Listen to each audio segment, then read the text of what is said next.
1905 भारत पर औपनिवेशिक शासन अपनी पकड़ कस चुका है। देश का मन घुट रहा है।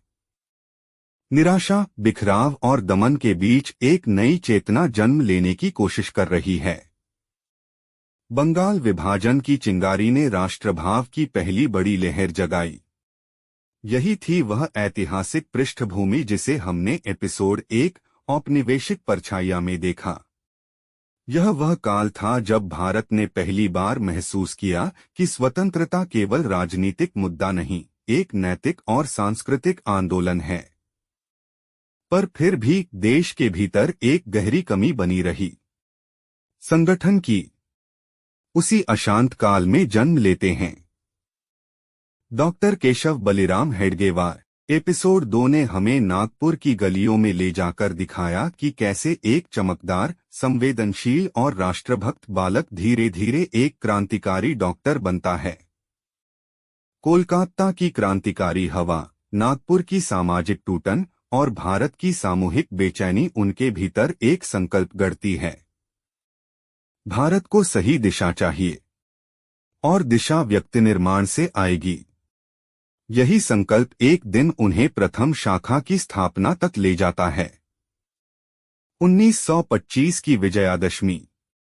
नागपुर के छोटे से मैदान में एक शांत पर इतिहास निर्माण करने वाला क्षण। पहली शाखा ने एक बीज बो दिया था, पर वह बीज अभी पेड़ नहीं बना था। आरएसएस का शरीर खड़ा हो चुका था, लेकिन उसकी आत्मा अभी जन्म लेनी थी। यह आत्मा किसी आदेश से नहीं जन्म लेती, यह जन्म लेती है प्रतिज्ञा से। और शरीर का स्वरूप पूर्ण होता है नामकरण से। एपिसोड 1 ने हमें दिखाया कि क्यों भारत को संगठन चाहिए था। एपिसोड 2 ने हमें दिखाया कि डॉक्टर जी क्यों उस संगठन के जन्मदाता बने। और अब एपिसोड 3 हमें उस गहन यात्रा पर ले जाता है जहां आरएसएस केवल शाखाओं का समूह नहीं रहता, बल्कि एक दर्शन, एक जीवन शैली और एक राष्ट्रीय चेतना बनकर उभरता है। आज हम उस काल में प्रवेश करते हैं जब 1925 और 1926 के बीच आरएसएस की आत्मा आकार लेती है। एक प्रतिज्ञा के शब्दों में और एक नाम के उच्चारण में। Welcome to episode 3। प्रतिज्ञा, नामकरण और आरएसएस की आत्मा का जन्म। जहां वह बीज जिसे हेडगेवार ने लगाया था, पहली बार अंकुरित होना शुरू हुआ। दैनिक शाखाओं का विस्तार, स्वयंसेवकों का निर्माण और वह अद्भुत यात्रा जहां एक विचार आंदोलन बना और आंदोलन संस्कृति। आज के एपिसोड में हम देखेंगे आरएसएस का प्रारंभिक विस्तार, शाखा के सिद्धांत और स्वयंसेवक बनने की अनूठी प्रक्रिया। वर्ष था 1925। विजयादशमी के पावन दिन पर नागपुर में एक छोटे से मैदान में कुछ युवा एकत्र हुए थे। देखने में यह एक साधारण सी गतिविधि लगती थी। कुछ व्यायाम, कुछ खेल और एक गंभीर परंतु सहज व्यक्तित्व वाले डॉक्टर के मार्गदर्शन में चलने वाली शाखा। लेकिन उस दिन और उसके बाद के दिनों में जो कुछ घट रहा था वह साधारण नहीं था। वह भारतीय इतिहास का एक नया अध्याय था जो धीरे धीरे पर अत्यंत दृढ़ता के साथ आकार ले रहा था। पहली शाखा के जन्म ने डॉक्टर हेडगेवार को स्पष्ट संकेत दिया था कि युवाओं में ऊर्जा है, देशभक्ति है और कुछ बड़ा करने की आकांक्षा है। लेकिन वे यह भी जानते थे कि केवल उत्साह स्थायी नहीं होता। उत्साह नदी की तरंगों की तरह है, कभी तेज, कभी मंद। संगठन को चाहिए था वह शक्ति जो केवल मन से नहीं, आत्मा से आती है। शाखा के आरंभिक दिनों में युवा नियमित रूप से आते थे। वे अनुशासन सीखते, व्यायाम करते, समूह में काम करने की आदत विकसित करते। लेकिन यह स्पष्ट था कि युवाओं को सिर्फ शरीर का प्रशिक्षण पर्याप्त नहीं लग रहा था। उनके मन में प्रश्न उठ रहे थे कि हम यहाँ क्यों आते हैं? हमारा लक्ष्य क्या है? हमारा योगदान देश को कैसे बदल सकता है? डॉक्टर जी यह सब देख रहे थे। वे समझ रहे थे कि शाखा एक बड़ा प्रभाव डाल सकती है, लेकिन इसके लिए एक साझा उद्देश्य, एक स्पष्ट दिशा और एक आंतरिक संकल्प आवश्यक है। पहली शाखा ने संघ को शरीर दिया था, लेकिन शरीर तब तक निष्प्राण होता है जब तक उसमें आत्मा नहीं आती। डॉक्टर जी जानते थे कि यह आत्मा किसी आदेश या बाहरी प्रेरणा से नहीं, बल्कि एक गहरे वचन से जन्म लेगी। एक ऐसी प्रतिज्ञा जो स्वयंसेवक के जीवन का आधार बन जाए। उन्हें अनुभव हो रहा था कि यह संगठन अभी शैशव अवस्था में है, पर वे यह भी समझते थे कि भारत की आने वाली पीढ़ियां इसी शाखा के माध्यम से एक दिन एक नई सामाजिक चेतना प्राप्त करेंगी। यह समय था स्थापना का नहीं, दिशा खोजने का। यह वही क्षण था जब डॉक्टर हेडगेवार के मन में एक गहरी, मौन लेकिन अत्यंत निर्णायक प्रक्रिया प्रारंभ हुई। आरएसएस को एक आत्मा देने की प्रक्रिया। डॉक्टर हेडगेवार कोई साधारण व्यक्ति नहीं थे। वे क्रांतिकारी थे, स्वतंत्रता संग्राम के सिपाही थे और समाज की नब्ज को समझने वाले चिकित्सक थे। वे जानते थे कि भारत सिर्फ विदेशी शासन से नहीं, बल्कि आंतरिक विघटन, अव्यवस्था और चरित्र के क्षरण से भी पीड़ित है। उनके सामने स्पष्ट प्रश्न था कि क्या केवल आंदोलन देश को मुक्त कर देगा? उत्तर था नहीं। डॉक्टर जी गहराई से समझते थे कि यदि भारत को दीर्घकालिक स्थिरता और शक्ति चाहिए, तो उसका आधार केवल राजनीतिक परिवर्तन नहीं, बल्कि व्यक्तियों का परिवर्तन होना चाहिए। वे एक महान सत्य जानते थे, राष्ट्र का निर्माण संविधान से नहीं, संस्कार से होता है। शाखा की गतिविधियां, व्यायाम, खेल, प्रार्थना, उत्साह तो पैदा कर रही थीं, परंतु यह उत्साह स्थायी परिवर्तन नहीं था। उन्हें एक ऐसी शक्ति चाहिए थी जो स्वयंसेवक के भीतर स्थिरता पैदा करे, ऐसे समय में भी जब चारों ओर अस्थिरता हो। वे लगातार चिंतन करते थे कि हमारे स्वयंसेवक को क्या चीज जीवन भर आरएसएस से जोड़े रखेगी। न तो राजनीति, न किसी पद की लालसा, न कोई बाहरी आकर्षण, बल्कि आत्मिक संकल्प जो व्यक्ति को भीतर से बदल दे।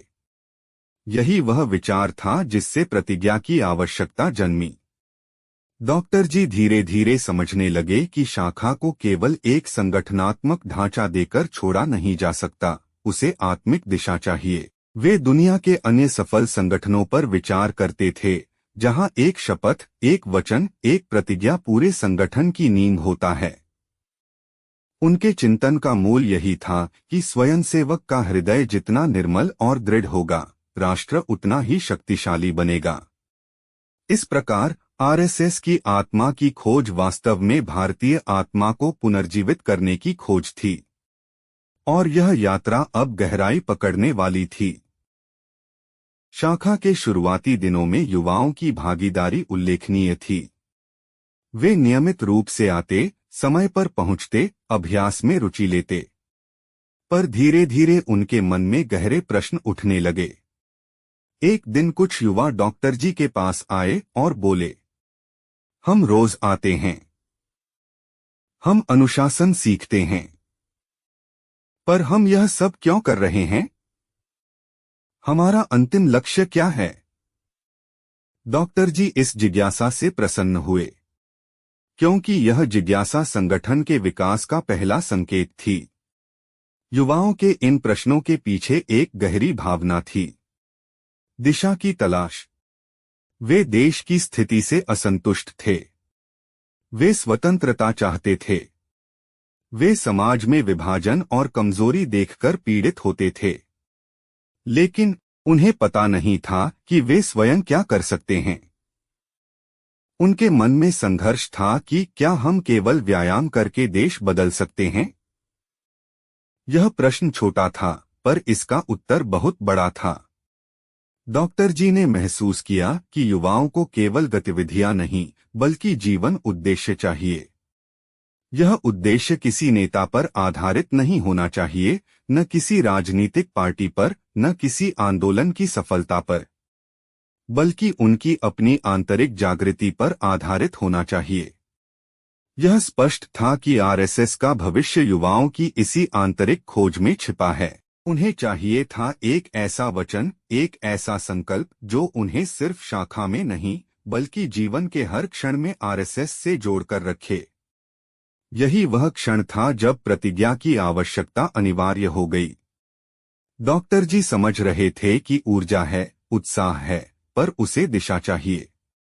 और दिशा तभी आती है जब व्यक्ति कहता है कि मैं यह जीवन एक उद्देश्य के लिए जीऊंगा। डॉक्टर हेडगेवार कई दिनों तक इस विचार में डूबे रहे कि आरएसएस का मूल क्या होना चाहिए। क्या व्यायाम? क्या शारीरिक क्षमता? क्या राष्ट्रगान? नहीं, आरएसएस का मूल होना चाहिए संकल्प। डॉक्टर जी जानते थे कि संकल्प व्यक्ति को बदलता है, और व्यक्ति बदलता है तो समाज बदलता है, और समाज बदलता है तो राष्ट्र उठता है। इस प्रक्रिया का आधार कोई बाहरी नियम नहीं बल्कि आंतरिक वचन होता है। यही से प्रतिज्ञा का विचार जन्मा। लेकिन यह प्रतिज्ञा कैसी हो? क्या इसमें कठोर शब्द हों? क्या इसमें धार्मिक भाषा हो? क्या इसमें किसी दल या विचारधारा का उल्लेख हो? डॉक्टर जी ने तय किया कि प्रतिज्ञा सार्वभौमिक होगी, हर भारतीय को जोड़ने वाली होगी, किसी व्यक्ति, समुदाय, भाषा या धर्म से बंधी नहीं होगी। प्रतिज्ञा को इतना सरल होना चाहिए कि बच्चा भी समझ सके, और इतना गहरा कि जीवन भर स्वयंसेवक को दिशा दे सके। यही वह समय था जब उन्होंने उस महान वाक्य को गढ़ा, भारत माता को परम वैभव पर पहुंचाने के लिए। यह वाक्य केवल राष्ट्रभक्ति का उद्घोष नहीं था, यह भारतीय सांस्कृतिक पुनर्जागरण का केंद्र था।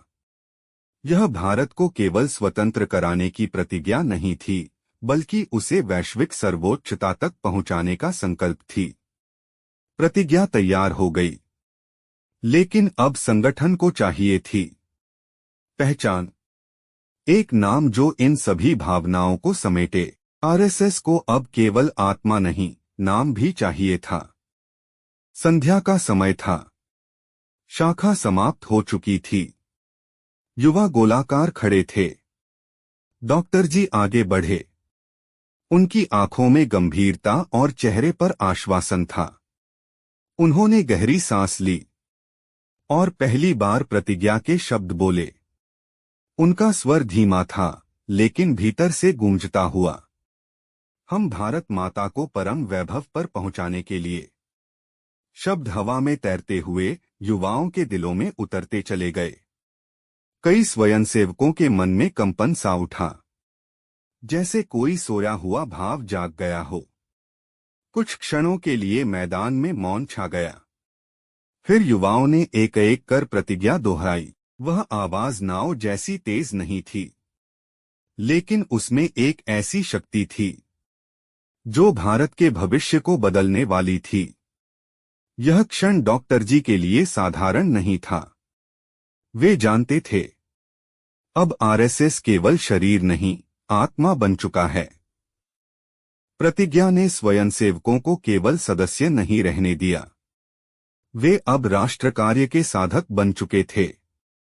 यह प्रतिज्ञा आगे चलकर लाखों युवाओं के जीवन की दिशा बनेगी।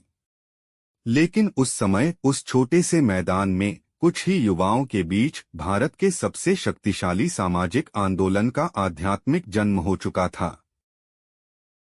प्रतिज्ञा के जन्म के बाद आरएसएस की संरचना बदलने लगी। स्वयंसेवक महसूस कर रहे थे कि अब शाखा केवल शारीरिक प्रशिक्षण या समूह गतिविधि का स्थान नहीं रह गई थी, यह एक जीवन दर्शन देने वाला केंद्र बन रहा था। लेकिन जैसे जैसे शाखाएं नियमित होने लगीं और नए युवा इसमें शामिल होने लगे, एक प्रश्न बार बार उठने लगा, इस संगठन का नाम क्या है? कुछ लोग इसे डॉक्टर जी की शाखा कहते, कुछ इसे नागपुर का नया दल कहते, और कुछ इसे युवाओं का राष्ट्रभक्ति मंडल। किंतु ये नाम न तो संगठन की आत्मा दर्शाते थे, न इसका उद्देश्य, और न इसका भविष्य। डॉक्टर जी समझते थे कि नाम सिर्फ एक लेबल नहीं है, बल्कि एक विचारधारा का वाहक होता है। एक नाम में वह शक्ति होती है जो स्वयंसेवक के मन में गर्व पैदा करे, समाज में स्वीकार्यता दे और आने वाली पीढ़ियों को प्रेरणा दे। यदि संगठन बढ़ना चाहता है तो उसका नाम स्पष्ट, व्यापक और उद्देश्यपूर्ण होना चाहिए। इसलिए डॉक्टर जी ने तय किया कि अब समय आ गया है कि संगठन को उसकी औपचारिक पहचान दी जाए। यह नाम सिर्फ नागपुर के लिए नहीं होना चाहिए। यह नाम आने वाले 100-200 वर्षों की पहचान बनेगा। इसलिए वह ऐसा होना चाहिए जो किसी जाति, पंथ या संप्रदाय में सीमित न हो, जिसमें राष्ट्र का विस्तार हो, जिसमें सेवा की पवित्रता हो और जिसमें संगठन के अनुशासन की झलक हो। नामकरण की प्रक्रिया हड़बड़ी से नहीं हो सकती थी। डॉक्टर जी जानते थे कि एक नाम का चयन संगठन के विचार, उसकी धारा और उसके भविष्य को परिभाषित करता है। यही कारण था कि वह कई दिनों तक सिर्फ एक प्रश्न पर चिंतन करते रहे। हमारे संगठन का वास्तविक स्वरूप क्या है? यही प्रश्न आगे ले जाएगा उस ऐतिहासिक क्षण तक जब संगठन को पहली बार कहा जाएगा राष्ट्रीय स्वयंसेवक संघ। जब यह विचार स्पष्ट हुआ कि संगठन को नाम देना आवश्यक है, तो डॉक्टर हेडगेवार ने कुछ विश्वस्त और वरिष्ठ स्वयंसेवकों को बुलाया। उनके बीच चर्चा शुरू हुई। किसी ने कहा हिंदू राष्ट्र सेवक मंडल, देशभक्त युवक संघ, राष्ट्रीय स्वयंसेवक मंडल, तो किसी ने कहा भारत सेवक दल। हर नाम में कुछ न कुछ गुण था, लेकिन हर नाम में कुछ सीमाएं भी थीं। कुछ नाम बहुत सांप्रदायिक लगते थे, जबकि आरएसएस का उद्देश्य संपूर्ण भारतीय समाज को जोड़ना था। कुछ नाम बहुत राजनीतिक प्रतीत होते थे, जबकि आरएसएस राजनीति से ऊपर समाज के चरित्र निर्माण पर केंद्रित संगठन बनने वाला था। कुछ नामों में सेवा थी लेकिन राष्ट्र नहीं, और कुछ में राष्ट्र था पर स्वयंसेवक की पहचान नहीं। डॉक्टर जी शांत थे। वे जानते थे नाम ऐसा होना चाहिए जिसमें भारत की आत्मा की सुगंध हो, सेवा की पवित्रता हो और संगठन की स्पष्टता हो। कई दिनों की चर्चाओं के बाद 3 शब्द सामने आए और डॉक्टर जी के मन ने कहा यही सही है। ये 3 शब्द थे राष्ट्रीय स्वयंसेवक संघ। इन तीनों ने मिलकर वह संरचना दी जिसने आगे चलकर लाखों स्वयंसेवकों की पहचान तय की। 3 शब्द, 3 स्तंभ, एक जीवन दर्शन। डॉक्टर जी ने महसूस किया कि भारत के पुनरुत्थान का सार इन 3 शब्दों में समाहित है। अब समय था इस नाम को औपचारिक रूप से संगठन को सौंपने का। पहला शब्द राष्ट्रीय। यह शब्द भारत की सांस्कृतिक, आध्यात्मिक और राष्ट्रीय चेतना का प्रतिनिधि था। डॉक्टर हेडगेवार जानते थे कि भारत का राष्ट्रत्व पश्चिमी शैली का नहीं है। यह जातीय या राजनीतिक परिभाषा से नहीं, बल्कि संस्कृति से जन्मा है। भारत एक राष्ट्र है क्योंकि उसकी जीवन दृष्टि एक है, उसका इतिहास एक है, उसका आध्यात्मिक आधार एक है। इसलिए संगठन का नाम ऐसा होना चाहिए था जो इस एकता के भाव को प्रतिबिंबित करे। राष्ट्रीय शब्द यह घोषणा करता है कि आरएसएस किसी जाति, धर्म, भाषा, प्रदेश या वर्ग का संगठन नहीं है। यह संपूर्ण भारत का संगठन है। यह शब्द स्वयंसेवकों को यह याद दिलाता था कि उनका लक्ष्य किसी एक क्षेत्र की समस्या नहीं, बल्कि संपूर्ण भारत का उत्थान है। यह शब्द कहता है आपको भारत को वैभवशाली बनाना है, सशक्त बनाना है, समर्थ बनाना है। राष्ट्रीय शब्द में वह विस्तार था जो एक छोटे संगठन को संपूर्ण देश का संगठन बना सकता था। कुछ लोग पूछ सकते थे, क्या केवल व्यायाम करने से राष्ट्र बनेगा? लेकिन डॉक्टर जी जानते थे कि राष्ट्र पहले मन में बनता है, फिर व्यवहार में। और राष्ट्रीय शब्द स्वयंसेवक के मन में भारत को सर्वोपरि बनाता था। यह शब्द संगठन के दर्शन का पहला स्तंभ बना। अब संगठन का आधार तय हो चुका था। राष्ट्र। दूसरा शब्द स्वयंसेवक। डॉक्टर हेडगेवार इस शब्द को चुनते समय अत्यंत स्पष्ट थे। यह संगठन सत्ता से नहीं चलेगा, राजनीति से नहीं चलेगा, बल्कि सेवा से चलेगा। और सेवा तब ही शुद्ध होती है जब वह स्वतः प्रेरित हो, बिना किसी पुरस्कार, बिना किसी पद, बिना किसी मान्यता की इच्छा के। इसलिए स्वयंसेवक शब्द आरएसएस के केंद्र में स्थापित किया गया। स्वयंसेवक का अर्थ है जो स्वयं आगे बढ़े, जो स्वेच्छा से काम करे, जो न थके, न पीछे हटे, न किंतु परंतु करे। इस शब्द ने आरएसएस को एक अनूठी पहचान दी। यह संगठन आदेश से नहीं, प्रेरणा से चलने वाला है। स्वयंसेवक राष्ट्र का सैनिक भी है, राष्ट्र का सेवक भी, और समाज का निर्माता भी। उसका जीवन वचन से बंधा है, प्रतिज्ञा से। स्वयंसेवक शब्द आत्मानुशासन का भी प्रतीक है। यह बताता है कि स्वयंसेवक बाहरी दंड से नहीं, भीतरी आग्रह से चलते हैं। इस शब्द ने आरएसएस को गतिविधि या पार्टी नहीं रहने दिया। यह एक जीवन शैली बना। तीसरा शब्द संघ। यह शब्द सरल है परंतु अत्यंत गहरा। डॉक्टर जी चाहते थे कि आरएसएस किसी एक व्यक्ति पर आधारित संगठन न बने। व्यक्ति बदलते हैं, समय बदलता है, पर विचार स्थायी रहना चाहिए। संघ शब्द भारतीय परंपरा का प्रतिनिधि था। सहकार, एकता, सामूहिक चेतना और अनुशासन। इस शब्द ने यह स्पष्ट कर दिया कि आरएसएस व्यक्तिगत महत्वाकांक्षाओं का स्थान नहीं है, यह सामूहिकता का स्थान है। यहां निर्णय व्यक्ति नहीं, संघ करता है। यहां नेतृत्व अधिकार से नहीं, सेवा से प्राप्त होता है। और जहां संगठन और अनुशासन होते हैं, वहां स्थिरता, विकास और प्रभाव सुनिश्चित होता है। संघ शब्द ने आरएसएस को न तो क्लब बनने दिया, न आंदोलन, न केवल समूह। यह एक स्थायी संगठन बना। यही वह शब्द था जिसने आरएसएस को आने वाले वर्षों में भारत का सबसे बड़ा सामाजिक संगठन बनाने की नींव रखी।